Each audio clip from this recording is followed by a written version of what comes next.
जहाँ से समाप्त हुआ तो वहीं से शुरू करते हैं। अंडवाहिनी के कार्य की बात कर लें तो अंडवाहिनी जिसे फेलोपियन ट्यूब भी कहते हैं, ये पतली होती है, कुंडलित होती है पेशीय नली जो गर्भाशय और अंडाशय को जोड़ती है। ये देखो फेलोपियन ट्यूब, ये रहा गर्भाशय, ये रहा अंडाशय। आगे यह अपनी कशाभिक क्रियाओं द्वारा सिलियरी मूवमेंट के द्वारा क्या होता है, अंडाणु को गर्भाशय तक पहुंचाती है और निषेचन की प्रक्रिया के लिए स्थान होता है। रोपण में, इम्प्लांटेशन में भी हेल्प करेगा। नेक्स्ट प्रश्न की बात कर ले तो हमारे सामने है कि परिवार नियोजन से आप क्या समझते हैं। तो फैमिली प्लानिंग भी इसको कहते हैं। परिवार कल्याण, परिवार नियोजन का मुख्य उद्देश्य जन्म दर को कम करना है। जब परिवार में सीमित 2-3 बच्चे होंगे तो कल्याणकारी योजनाओं का भली प्रकार बनाया जा सकता है। हमें परिवार नियोजन करने की जरूरत क्यों है? परिवार में बच्चों को पेट भर अच्छा भोजन, तन ढकने को वस्त्र और उचित शिक्षा और उनके स्वास्थ्य की अच्छी देखभाल आसानी से की जा सकती है। इससे परिवार का कल्याण होगा। परिवार सीमित रखने के विभिन्न उपाय इसके 2 विधियों में बांटा गया, अस्थायी विधियां और स्थायी विधियां। टेम्पररी मेथड की बात कर लेंगे, सेल्फ कंट्रोल, यानी पुरुष का स्त्री के साथ केवल सुरक्षित काल में ही लैंगिक संपर्क हो, शेष दिनों में आत्म संयम रखें।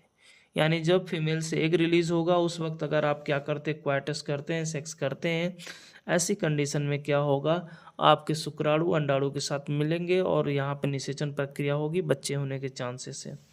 दूसरा विधि है जो आपका लूप लगाइए। अस्पतालों में परिवार कल्याण विभाग द्वारा स्त्रियों को लूप लगाने की व्यवस्था है। इससे लगवाने के बाद गर्भधारण नहीं हो सकता। तीसरा विधि है निरोध, जिसे कंडोम कहते हैं। निरोध का प्रयोग पुरुषों द्वारा किया जाता है। इसके प्रयोग से गर्भधारण नहीं हो सकता। चौथा मेथड है सेफ पीरियड।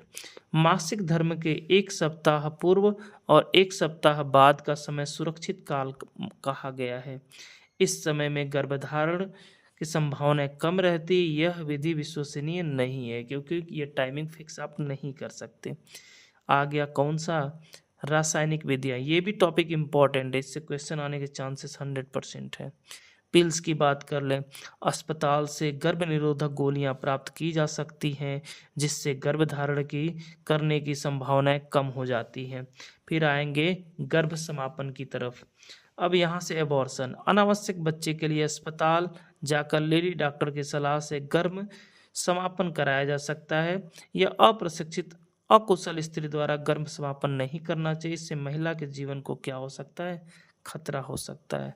अस्थायी विधियां, पुरुष का ऑपरेशन जिसे वैसेक्टॉमी कहते हैं। अब इसको हम लोग नेक्स्ट